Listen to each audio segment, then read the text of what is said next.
Many wonder if there is life somewhere out there, but what if there were, and in fact the universe was teeming with other races? Marshall Vian Summers believes so and has written a book about it, describing his vision. It's called The Reality and Spirituality of Life in the Universe, and he's on the line. Good afternoon, Marshall. Hello. Could you start by telling us when you got some sort of inkling that we weren't alone? Well, this awareness has been with me actually for a long time, and for the last 30 years I've been in the process of receiving a revelation, part of which deals with the reality of intelligent life in the universe and the visitation that is occurring to our world. And part of this revelation has been growing over the recent years, particularly and culminating in the book Life in the Universe, which deals both with the reality and the spirituality of life in our local universe. So for what has been revealed to me, it appears that we're emerging into a much larger neighborhood of life of which we know nothing at all, and that we need to be prepared for that, because that'll have a great deal to do with the future of our world and the well-being and future of everyone on Earth today and in the future. The information that you've been receiving, Marshall, who have you been receiving it from? I consider that the revelation that has really consumed my life for the last 30 years is a new message from God. It is a revelation that is deeply spiritual in nature and yet reveals, I think, in the most prosaic and clearest terms, the kind of world we're going to have to prepare for here on Earth and the reality of this larger arena of intelligent life that we are emerging into. The reality, I assume you mean, is that sooner or later there's going to be contact with these outside races, and that's going to change the way we feel about ourselves and the way we feel about the universe. Do you have any idea when that might happen? Well, the Earth has been visited. We have records the Earth has been visited periodically over thousands of years, but certainly since the end of World War II, the visitation of the Earth has increased dramatically to such a point that sightings are made regularly all over the world. Craft have been seen by presidents. Craft have been recorded on radar by military installations around the world. But we're dealing with a worldwide phenomenon that is already underway, that is already present in our lives, and it's a reality that has affected certain people very, very dramatically, people who've had contact, people who have witnessed this visitation or have had direct contact themselves. Yeah, the thing is, I mean, you do, as you're right. There are hundreds, thousands, millions of such reports, and often there are blurry photographs to go with it, or accounts from people. If there are alien races who want to make contact with us, why don't they just land in front of the White House where everyone can see them? Well, they're here for their own purposes. They're not here to help us.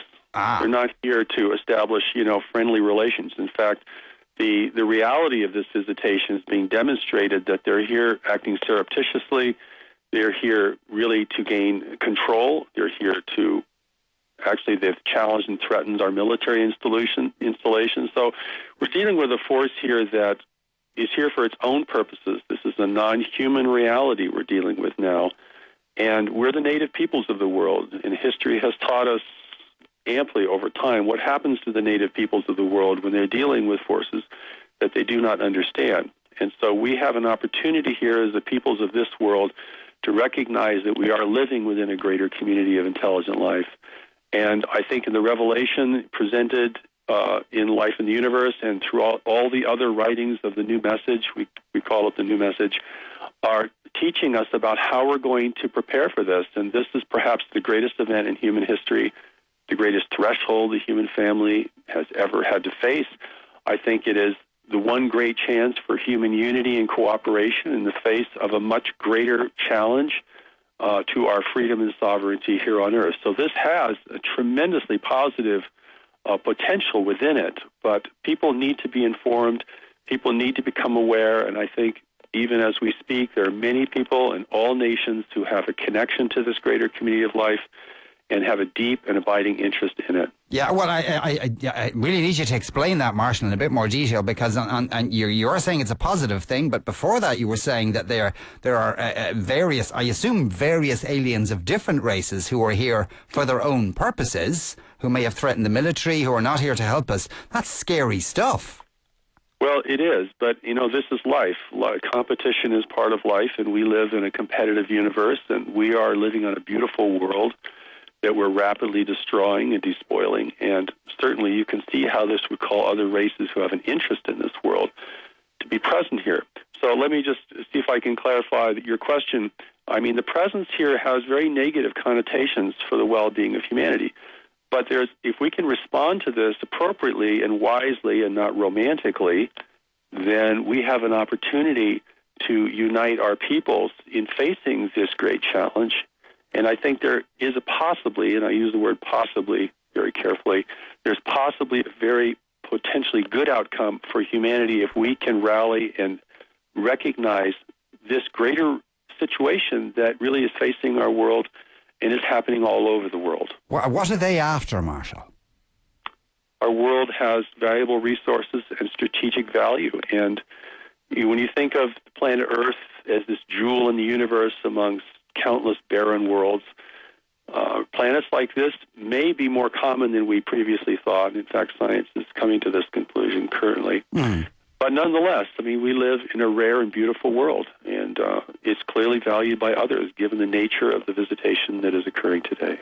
But one would be worried, though, that obviously these beings are more technologically advanced than us. They can travel huge distances, and they've overcome problems that we haven't figured out the answer to yet. Are there any races out there who might befriend us, who might be the good guys? Well, there are free races in the universe, but the revelation in life in the universe tells us that freedom is pretty rare in the universe, and technological races tend to be highly controlled, and we're dealing with a situation where we have certain advantages here on Earth. I mean, these beings cannot breathe our atmosphere. They cannot live in our world, so they require human cooperation, and they are basing their presence here on human acquiescence. And so these are non-military forces that are coming to the world. That's a very important point to make. I mean, they are seeking to gain influence here without the use of force. Right, so they'd prefer not to have to use force. Well, force destroys the value of the world, so they're intelligent enough to know that the powers of persuasion are far more superior than taking over the world by force, which would set every person in the world against them. So, and who are they persuading, Marshall? Oh, leaders of government, commerce, religion, and average citizens who they may take against their will. This is, unfortunately, I hate to bring this up because it's a pretty dark reality, but this is part of what is happening in the world today. The media rarely comments about it. It's going on behind the scenes. Many people know this.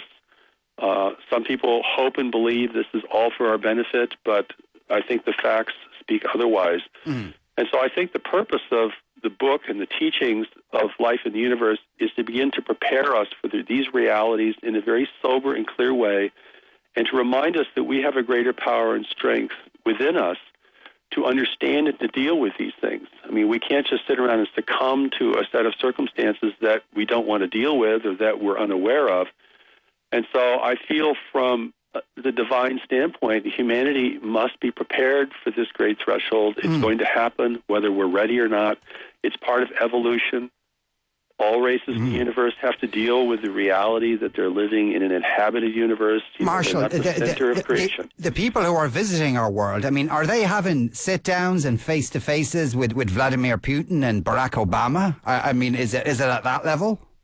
Well, it's probably much more subtle than this because they're planting their own individuals in positions of power, and to not only be in positions of power, but to advise people in positions of power. Are these human people, or are they aliens in disguise type people? I mean, do they look like us anyway, these people? There are some that are like that, yes. Right, okay. And that is part of the overall plan of this intervention that is now being revealed, I think, for the first time through the teachings on life in the universe, through the new message, and through the work of other people who are studying this phenomenon. Yeah, why don't they take you out, Marshall? Because obviously you're onto them. Aren't you worried? Like right onto the back of the head, you know? I feel that I'm safe as long as I can reach enough people. Then it would be dangerous for them to harm me. Because why would it be dangerous? You know, it would prove my point. It proves that. Yeah. That but what I'm saying is they true. could maybe try and dismiss you as some sort of nutter or some guy who's just telling lies to flog a few books. That's probably what they do. They try and smear you, I'd say. That's right. To discredit me. But to destroy me gives me strength, gives my message power. And so, so far so good. I am challenging something that's very powerful, but I want people to know that we're not dealing with an insurmountable force here. We're not dealing with the power that can overtake us no matter what, and that is clearly not the case. And there's a real case here now for human sovereignty in our world, and to recognize that we are the people of this world. This is our planet of origin. This is God's gift to us, but we must become wise in managing it, and we must protect it against invasive forces that are coming into our midst. Marshall, thank you very much for speaking with us today. That was Marshall Vian Summers. We're going to take a break. After that, some good things to do tonight. Moncrief on Newstalk 106 to 108.